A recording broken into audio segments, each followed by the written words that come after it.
আমরা সকলে কাজ করতে কত ভয় পাই দেখুন তো। এই ক্ষুদে মানুষটা কত সকাল সকাল একেবারে কাজ করা শুরু করে দিয়েছে। ওর আর বিরাম নেই, রাতে ঘুম নেই। হরে কৃষ্ণা, আশা করি আপনারা সকলেই ভালো আছেন। লাইফ আর রামকৃষ্ণ আর একটি নতুন ভিডিওতে আপনাদের সকলকে স্বাগত। এই দেখেন সকাল সকালে যে ক্ষুদে পিঁপড়েটি, আমার ক্ষুদে সোনা কি সুন্দর সকালবেলা উঠে ঝাঁটা দিয়ে সবাইকে একেবারে ঘর শুদ্ধ সবাইকে ঝাঁটিয়ে একেবারে বিদায় করছে একেবারে। এরপরে ধরেছে ঝাঁটা ফেলে দিয়ে ওর মা হাতের থেকে ঝাঁটা কেড়ে নিয়েছে, এইবার আরম্ভ করেছে ওর মাকে এবার ঘোড়া বানিয়ে দিয়েছে। আর ঘোড়া যেই বন্ধ করে দিয়েছে ওর মাকে পিটানো শুরু করে দিয়েছে। এখন ঘোড়া বানতে আবার ঘোড়া হতে হবে। ওর মা যত বলছে পারবো না, করবো না, আর মাকে ছাড়ছে না, এখন ঘোড়া হতে হবে। কি দিয়েছে পিসু, কি দিয়েছে তোমার? কি দিয়েছে? বের করো বের করো বের করো বের করো। ও ও এইখানে নিয়ে আসো। ও বাবা এইখানে।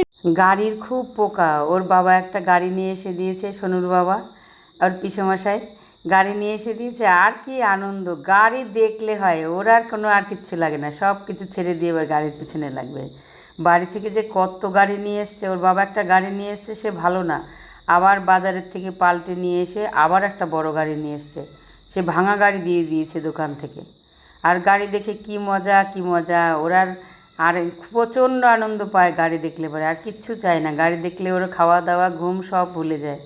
তাই সেট করতে গিয়ে দেখলাম আমার গাড়িটা ভাঙা। আবার এই যে সাত সকালে আমাদের সব আবার মেহেন্দি করা শুরু হয়ে গেছে, কেননা পুজো চলে গেছে, তাই এখনও ওদের মেহেন্দি শেষ হচ্ছে না। এই যে ফেস প্যাক লাগাচ্ছে, মেহেন্দি লাগাচ্ছে, বলছে কি এটা, সেটা তো দুর্গা পুজোর সাজ, এটা হচ্ছে আমাদের লক্ষ্মী পুজোর সাজ।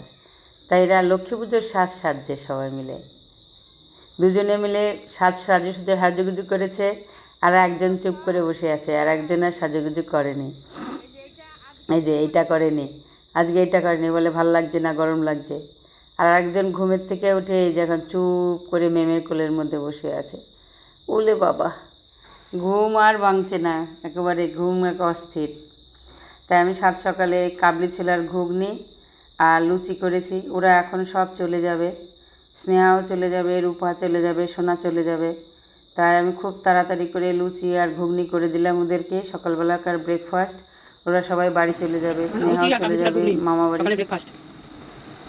তাই আমি আর কি করব, তাই ওদেরকে খেতে দিয়ে আমি আবার রান্নাঘরে চলে গেলাম। এই দেখেন এই পাগলার কাণ্ড দেখেন, মার এই গাড়িটা নিয়ে একেবারে, মার মনে করেছে এইটাও বুঝি ওর গাড়ি। মার ওয়াকারটা নিয়ে খেলা শুরু করে দিয়েছে। মা যত বলছে ছেড়ে দে, ওটা নোংরায় হাত দিস না, কথাই শুনছে না। ও মনে করেছে এটাও একটা বুঝি গাড়ি। ওর গাড়ি দেখলেই পাগলা হয়ে যায় পুরো, বাবা একদম টাটা। ব্যতিব্যস্ত হয়ে যায়। এখন আবার ওরা চলে আব্বা, যাচ্ছে, মনটা খারাপ আবার হয়ে গেছে। আব্বা, ওলে আবার বাবা, আব্বা। একটা দিন ছিল আমাদের বাড়িতে কত আনন্দ। আবার কবে আব্বা আমাদের বাড়িতে? কবে? টাটা। আসবো।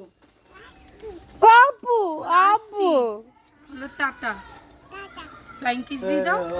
आपका दो आपका दो ও ফ্লাইং কিস দিলে, ওই দেখো आपका दो पीछे पीछे आपका दो করবে না, শিখায়নি এসব। না না না না বাবা টাকা। নমস্তে করে দাও সবাই। নমস্তে, রাধে রাধে, রাধে রাধে, হ্যাঁ রাধে রাধে, রাধে রাধে, টাটা। রাধে রাধে।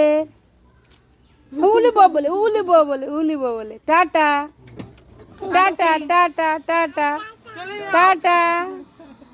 ওরা চলে গেল। ওরা চলে যাওয়ার পরে আমি এখন একটুখানি প্রদীপ বানাতে বসেছি। আমি যখনই শীতকালে যখন তুলসী গাছগুলো মরে যায়, তখন এই তুলসী কাঠগুলো আমি ছোট ছোট করে কেটে সুন্দর করে ধুয়ে ঝুড়িতে করে শুকিয়ে প্লাস্টিকে ভরে ঘরের মধ্যে রেখে দিয়ে এই দামোদর মাস থেকে দামোদর মাসে আমাদের এই প্রদীপগুলো জ্বালাতে হয়। শুধু আমিই দিই, একমাত্র আমি এই প্রদীপটা ব্যবহার করি, আর সবাই বাড়িতে মাটির প্রদীপ ব্যবহার করে। তাই আমি আজকে বানিয়ে রাখছি সব, একবারে 30-40টা বানাবো। বানিয়ে রাখলে এবারে এই প্রদীপটা, এই তুলসী কাঠের এই প্রদীপটা ব্যবহার করলে, শুনেছি প্রভুদের মুখেই শুনেছি, পাঠে শুনেছি, আমি তো বেশি একটা ভালো কিছু জানি না, প্রভুদের মুখে শুনেছি যে তুলসী গাছের এই কাঠ দিয়ে প্রদীপ বানিয়ে যদি আমি ভগবানকে আরতি নিবেদন করি, তাহলে ভগবান নাকি প্রচণ্ড সন্তুষ্ট হন। আমার ভিডিওটা আপাতত এই পর্যন্ত, আর একটা ভিডিওতে আপনাদের সাথে আবার দেখা হবে। ততক্ষণ আপনারা ভালো থাকবেন, সুস্থ থাকবেন। হরে কৃষ্ণা, হরি বল।